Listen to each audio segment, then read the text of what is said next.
Hello, I am not your mum, as is Nell, of course, but she's not here today. I'm posting this video, which I'm filming on my phone, which is why it's a bit wibbly wobbly. Because the other day I went to the funeral of my lovely friend Denise, who died of cancer far too young. Everyone who knew her loved her. We're going to miss her so much. But it got me thinking that maybe a video about what it's like to go to a funeral might be a good idea. If you've never been to one, perhaps the thought can be a bit frightening, a bit disturbing.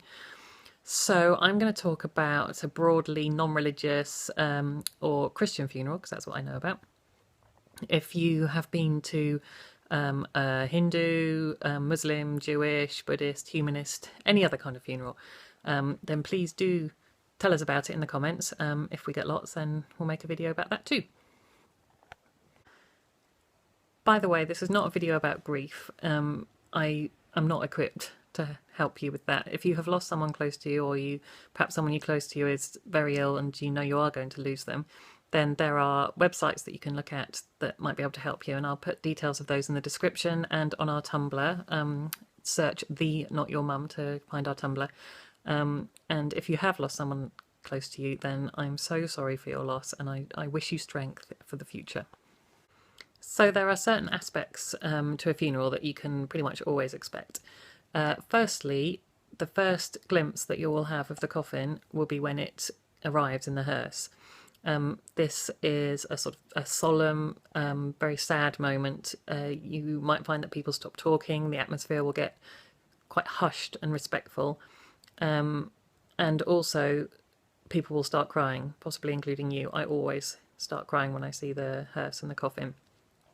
This is nothing to be worried about or ashamed of or embarrassed about. Crying is it's a healthy response to a sad occasion.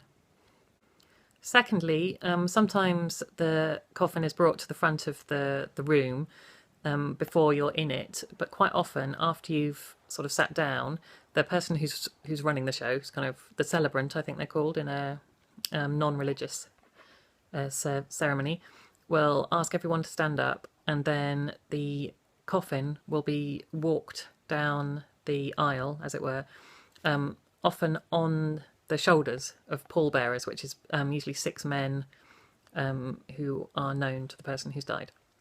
I don't know why they carry it on their shoulders. Maybe it's more secure. Maybe it's sort of a sign of elevating them, respecting them. Anyway, so they will walk down the aisle with the coffin. Often music is played. It's a really sort of sad, emotional moment, and again, crying is fine. Lots of people will be crying. It's a healthy response to such a sad thing. Thirdly, there will be a eulogy or a few eulogies. These will be read either by the celebrant or the vicar or priest or religious leader, I guess, or friends or family members of the person who's died. This is basically where people will give a life story about the person and detail, detail all the excellent things that they did in their life. A good eulogy can be inspiring, funny, and horrifically sad all at the same time. Just go with whatever emotion you're feeling. If you want to laugh, laugh. If you want to cry, cry. And if you want to do neither, that is also fine. There's no kind of rule book. Just listen and take it in, and hopefully feel grateful for the life of the person who's died. Finally, in a crematorium funeral, which is the only kind of funeral I've been to, there is the committal, and this is where the coffin is taken away, basically. Often this is reserved for close family members, but if you do see it, then sometimes the coffin will go behind curtains, sometimes it will kind of slide along this weird kind of conveyor belt thing. It's a really, really sort of sad moment. It can be quite harrowing, but it's also a moment of closure. Sometimes, even though you know it's true, you can't really believe that the person who's died is gone until this moment when you see the coffin disappear and you have your last chance to say goodbye to them. Sometimes, as was the case with my gorgeous friend Denise, you will come away feeling bereft, but also inspired to try to be half as courageous, vibrant and kind as the person you've just said goodbye to. Thank you for watching. Any questions, please leave a comment or Snapchat us, all that stuff. And see you soon. Bye.